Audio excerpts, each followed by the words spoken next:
In a span of about 2 days, 3 traffic accidents in Freeport leave several families in mourning and a community on edge. WIFR News reporter Sydney Stoffrigan talks with locals who raise concerns and worry that distracted drivers put lives on the line. Honestly, I see a lot of texting driving. A community on high alert after the city of Freeport sees 3 traffic accidents in only a couple of days. The most recent came just hours apart. Gotta drive defensively.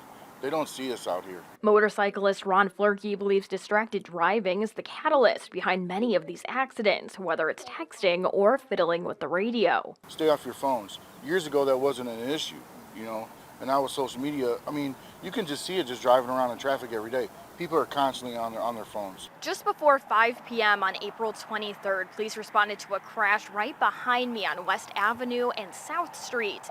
Police say the motorcyclist was driving through that intersection when he lost control and was hit by a BMW.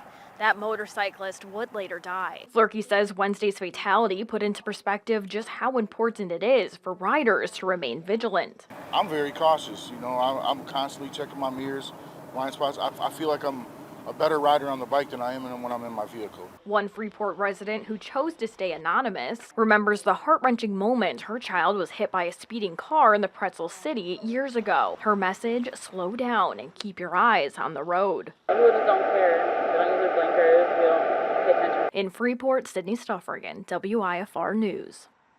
In a statement to WIFR, Freeport Chief of Police Schenberger said, "We urge the community to take safe driving seriously, pay close attention to those around you, and make sure your #1 goal is getting to your destination safely."